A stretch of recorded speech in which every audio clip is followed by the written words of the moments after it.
I'm delighted to be joined today by Ananya Chakravarti, who's an associate professor in the history department at Georgetown. Her work focuses on the history of modern South Asia, but today we're actually going to be talking to her about her work in the classroom over the last few months, and specifically about her working with students to record their experiences of the pandemic and to think historically about the crisis. So thank you so much for joining us, Ananya. Thank you, Al. It's really a pleasure to be with all of you. And I'm especially excited to be able to share this work with all of you.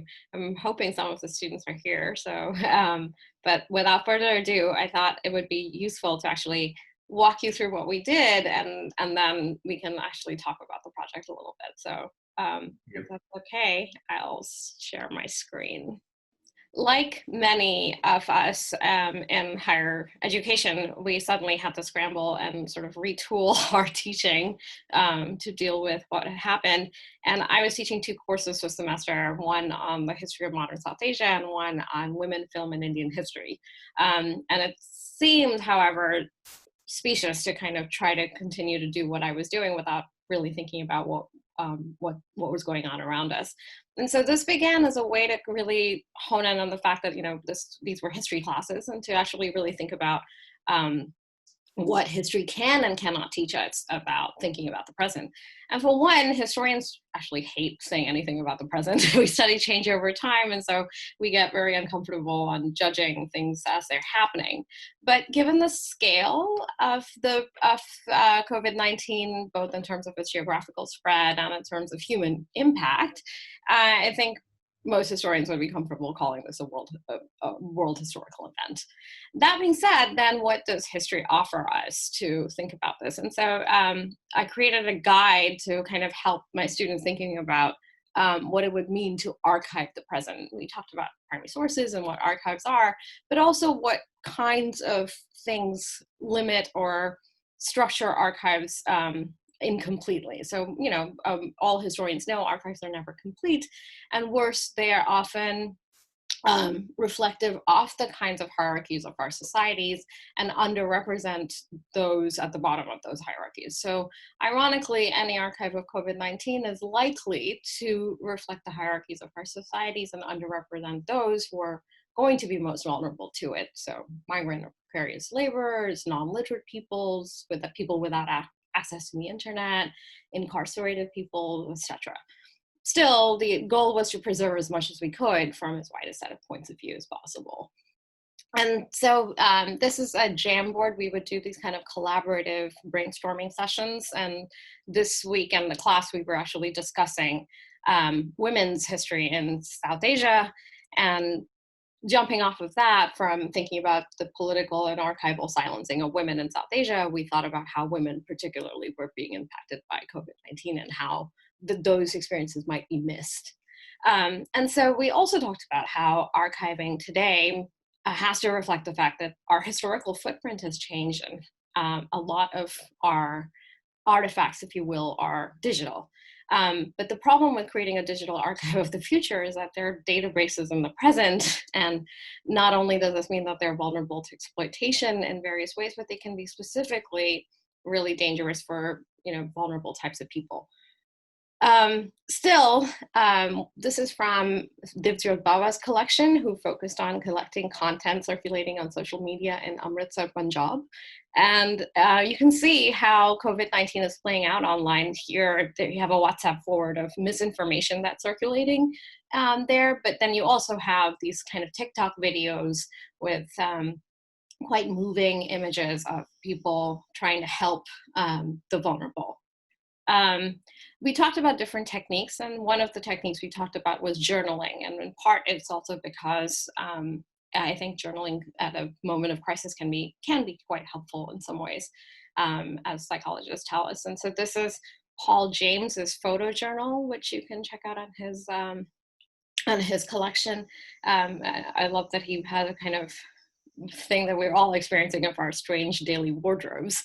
And this is from Alexis Jade Ferguson's journal, and this beautiful artwork that she created in response as well to the kinds of structural injustices that are structuring COVID-19. And then, of course, all of us are experiencing this. It feels like we're being bombarded with content on COVID-19, but it's impossible to collect all of that. And so we talked about how do you curate and catalog content. And so this is Cosmo Peretti's collection. He collected these images of Italian ads that were specifically on the pandemic. And then Pia Bhatia had this amazing collection of responses from various universities around the US, including our own, as you can see from that meme, and how universities were responding to what was going on. And then, of course, a pandemic, by definition, plays out at different scales. And so we thought about scales at which this is happening. And so Zain Ahmed Chaudhry focused on collecting the Ahmadiyya diaspora's response to COVID-19. And of course, that diaspora is spread around the world and is, highly multi-ethnic. So it's really interesting. But then, of course, the pandemic interrupted really important national political moments. And so Benjamin Sarkis Bayard, he focused on Chile, which was about to have a really important constitutional referendum, and the pandemic sort of interrupted this moment of really, really important political change in Chile. And he collected these really, really fascinating oral histories from Santiago of people reflecting on this. And then, of course, the local. I mean, we all have the New York Times, the Washington Post, but a lot of local newspapers are disappearing. And so how things are happening at the local level is harder to monitor. And some of my students, like Jaron Berman, he focused on local newspapers. Zain also did a archive based on Nextdoor, which is really interesting. And then we also talked about how things are happening generationally. The pandemic is being experienced differently. And so Molly Ledwith's absolutely delightful collection focuses on children's experience. And we talked about the ethics of human subject research. So she was very clever in how she managed to get at their experience, including using social media to document sort of Zoom playdates without in any way endangering the privacy of children. And so this is a photo of the last day of our class. And I'll stop here, and then we can talk a little bit about what I think this work meant. Thank you. That was fascinating. And thank you for making it concrete with the images like that. So you mentioned that the project, in a sense, I guess, had kind of two purposes. One, kind of remembrance. So for the students to document, remember their own feelings and experiences during this World Historical Event. And then the other being to help them think historically. Mm-hmm. And I know you've mentioned that, there's a lot of bad history kind of being done at the moment, and our current experiences being compared in kind of, I guess you'd say, inappropriate or silly ways with the past. So I wonder if you could talk about that a little bit, and then perhaps we could come back to, how the project encouraged the students to think in a different way. Well, I mean, so I'm a comparativist. I work on Brazil and South Asia. And the first thing as a comparativist that you learn is that, it's really difficult to make comparisons well across space. And we are a time science. I mean, this is literally what we do with historians compare things across time. And so if you're going to make comparisons between the past and the present, you have to be even more careful. And so I'm thinking that, I've been sort of seeing a lot of these kind of, sort of popular historical takes of, well, this is what happened during the Spanish flu, and this is what happened during the plague. And we are vastly different technologically. We're vastly different, even demographically, right? The kind of population pressures, the kind of ways in which we live today is so different. When the Spanish flu hit India, for example, in 1918, it was the worst hit place, but it was also a colony. And so what does that mean now? I mean, we are an independent country now. So how does that actually change? So thinking about these kinds of complexities is really important. And I think a lot of sort of what I would call history mining has been going on, where people are trying to find lessons from the past and apply it to the present. And I think historians are generally very uncomfortable with that. And my colleague, Tim Newfield, who really is a historian of disease. He wrote this piece basically saying, don't do this. This is poor thinking historically, but it's also potentially dangerous thinking. And the thing that I am really beginning from is that we don't know anything about this illness. We don't even fully understand how it affects our bodies. We don't even know how it spread, or now it seems that the Wuhan market was a victim, not even an origin point. The only real fact that we have about this is that this disease, the ultimate reservoir, seems to have been bats. Mm. And so for me, as I'm thinking about this, as I'm beginning to write about this, what I'm really interested in is thinking about, well, bats and humans have lived side by side for a long time. And bats actually, because of their peculiar, interesting physiological systems, have been the source of zoonoses that have affected humans for a very long time, rabies being the classic example, right? And humans have lived with rabies and bats for a very long time. And so if you're going to historicize something, then you at least have to begin with a fact that you can start to historicize from. And so what I'm doing and thinking about this is beginning with that one fact that we have, that we can then try to historicize and think about, well, what does a long history of human bat interactions tell us, in some ways.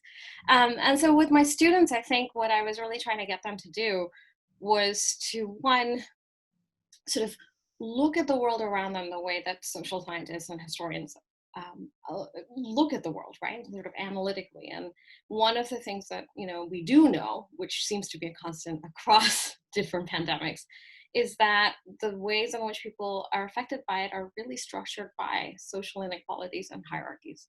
And that is something that I think my students really, really took on so well and thought very hard about how to give voice to people who might be otherwise overlooked. And I thought that was really powerful. Great, thank you. So I have a question from Hannah Greco, who I know is a student at Georgetown, about, you mentioned about scales and this pandemic taking place on such different scales, and she compares it to climate change. So she says this seems to be an issue with consequences on every level, from the individual person to the global community. How can we best balance objective facts with personal narratives to document COVID-19 in a meaningful way? That is such a good question, and it's actually something that I've been thinking a lot about. I'm someone who works on different spatial scales in my own historical analysis, and what I'm really intrigued by is actually how funny and how strange the kind of just so stories we tell ourselves about things happening at a very large scale. So I think the one that really drives me that nuts is the kind of hashtag nature is healing one, which is just it's so problematic on so many levels, right? Because of course, but it is really interesting for one reason, right? Which is, I think when something like this happens, like when people are trying to grapple with something that's happening on a huge scale, we're actually quite poor at doing that.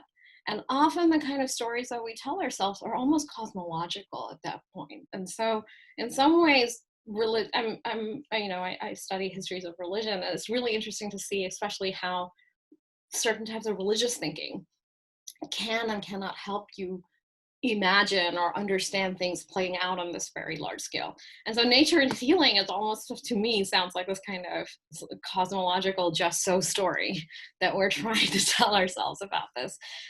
So I'm interested in how people are sort of framing these kinds of things, but I think a lot of these stories are not helpful, right? Like saying something like nature is healing is actually not a very helpful way of framing or understanding what's going on right now, especially when it might make us sort of blasé about climate change. I mean, or sort of attributing this kind of moral force to nature that is kind of correcting the wrongs that we've done to it. I don't think that that's very helpful. And I think that it's really important, especially in a moment when there is so much anti-science narrative circulating, to be careful when we're having these kinds of responses. Right, thank you. So we have another question, this one from Lisa Dittmeyer, about essentially that I guess this is our first digital pandemic in world history. So the amount that's being reported, that's being recorded, will be unprecedented as well. So how do you think future historians will, how would they go about even sort of telling the story of this pandemic? Mm. There's a very interesting historian of the internet called Ian Milligan who works on precisely this problem, and his work. I mean, it's very funny because by training I work on the 16th and 17th century, so we don't have this problem. But Ian really thinks about, well, the scale issue, right? Like if you're trying to document the internet, how do you actually even go around kind of really thinking about how to think it through? But when we're thinking about digital artifacts, I think two things are really important. One is that they're not as durable as we might think. There are all kinds of things that I remember from the 90s growing up that nobody has any idea of what that internet was like, right? And so the amount of digital content that's being created, a lot of it will disappear if we're not quite thoughtful about documenting it.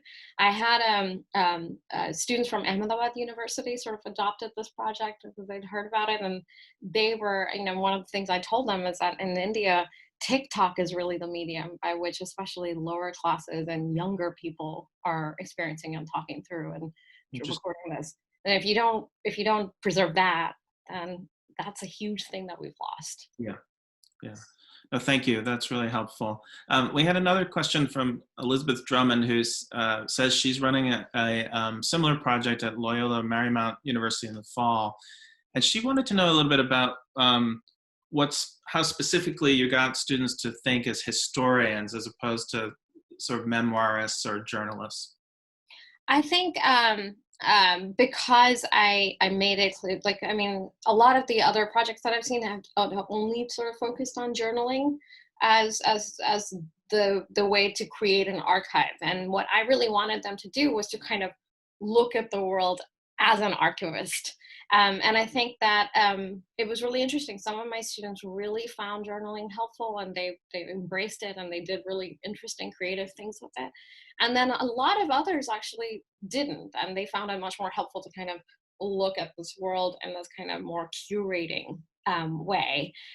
So I think kind of making both of those possibilities available helped my students decide what they wanted to do. I mean, also I had an advantage. I spent half a semester with them, sort of walking them through primary sources and doing work with them to get them to kind of think about what it is that historians do. So it wasn't that, we started blank slate. And so I'm going to be reteaching this in the course in the fall, and I have to kind of think about what I'm going to do. I don't think I'm going to do this archiving project. I think I'm going to try to do something different. But I think making a lot of different options available was helpful in the classroom. Yes, thank you. So I have a question about how marginalized people are experiencing the pandemic, and I'm just going to read it because I think it's important to get the exact language. So Selma writes, on your point about bad histories when people are history mining, my perspective on this is that sometimes histories can provide marginalized societies with an ontological perspective on what people are experiencing as an existential crisis. I'm aware of my immediate family and friends using Islamic history to understand government policies on quarantine, lockdown, public health. So I guess if there's a question there, so I thought that was an interesting observation. And I guess my question following on that would be, to what extent, do marginalized groups kind of draw on sort of different, historical religious traditions to kind of understand the present? I think lots of marginalized groups absolutely draw on very interesting and thoughtful traditions in order to respond to this. And I also want to make it very clear that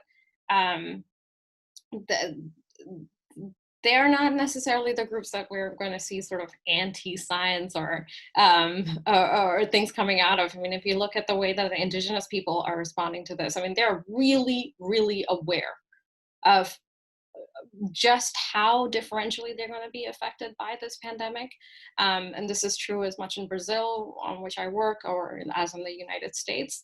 And they're drawing precisely on their histories to understand that. I mean, and similarly with Zane's collection, what's really interesting, you know, a lot of what he collected was sort of really thoughtful ways of sort of understanding how social distancing can be and is licit within Islamic traditions. And so there are long traditions of, you know, of people who've lived through plagues in the past and have found theological ways of understanding that, and of living in ways consonant with both their belief systems and the constraints that something like pandemics place on them. So this is not to say that they're, you know, it's if what I'm more concerned about is just so stories like Nature is Healing, Right. which are actually flattening out.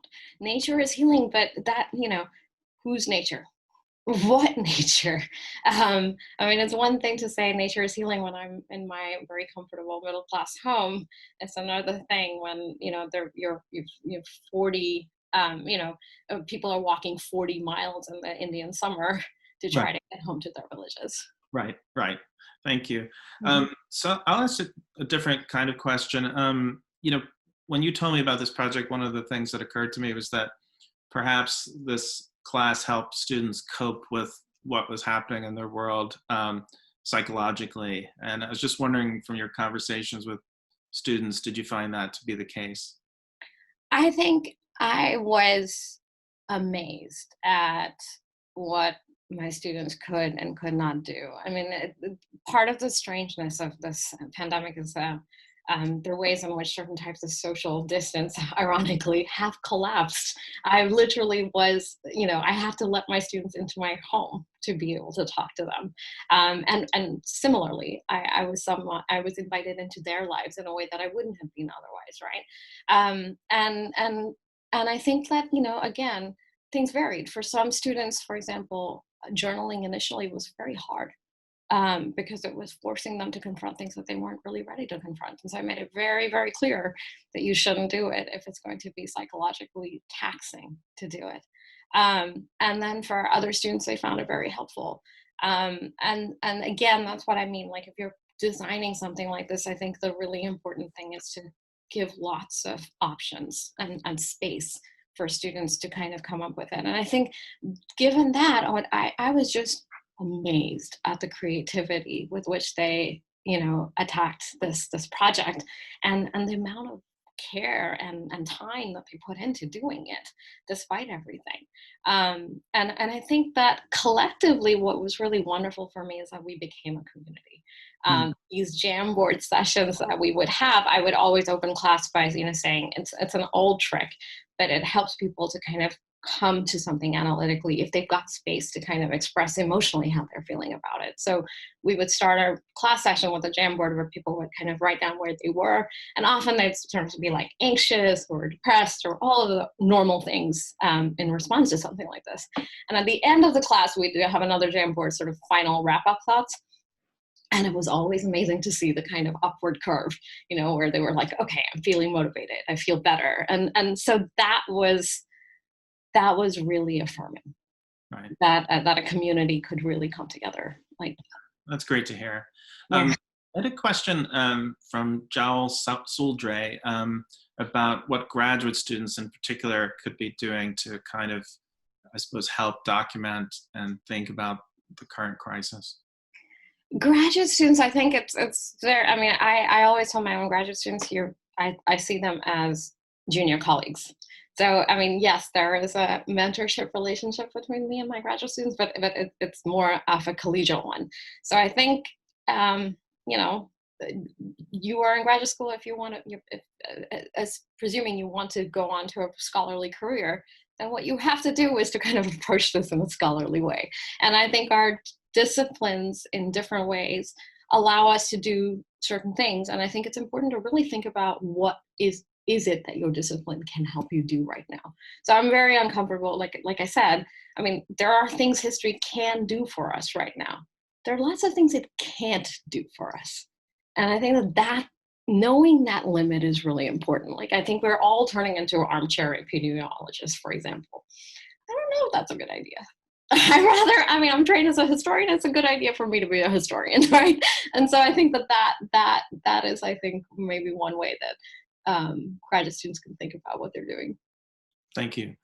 Yeah, I should say we're coming close to the end of our time now, but I just wanted to say that we've called this series "Books for a Better World," and I'd be remiss if I didn't say that you're hoping to work with your students and this idea and publish a book based on this experience. And I'm hoping with GU Press. I think that's another way. Books are another way of kind of memorializing something, in a different medium. So I think that'll be a wonderful, wonderful project. I'm really excited to be able to do this, and it's really wonderful to kind of continue these relationships with my students, though, and keep this going in a way, which is really nice. Great. So just one final question, and I think you've touched on this in some ways, but what about the students' work did you find, their experiences find surprising? Were there unexpected outcomes? I think a lot of it was very moving, and I was really incredibly touched at how deeply the students dug into their own experience and how much they were willing to risk themselves intellectually, emotionally, in responding to this project. I think I came away with such deep respect for young people and for the kind of resilience, especially the graduating seniors. I was really amazed that they're walking into this really uncertain future. And yet they found reserves of grace and resilience and strength and hope. And I think that was, I think, really, really wonderful to see. Yeah. Thank you. That's great to hear. We need stories like that at this time, so thank you. So I want to thank you again, Ananya, for your time today and for sharing this experience with us. Thank you so much, Al. I really appreciate it. And I just wanted to say that next week we'll be talking with Deborah Tannen, who's professor of linguistics at Georgetown. And we're going to be talking about how we talk about the pandemic, what kind of language we use, and what kind of difference that makes in our experience of the current crisis. So I hope you'll tune in next week. And thank you again, Ananya. And thank you, everyone, for participating today. Bye-bye. Bye-bye.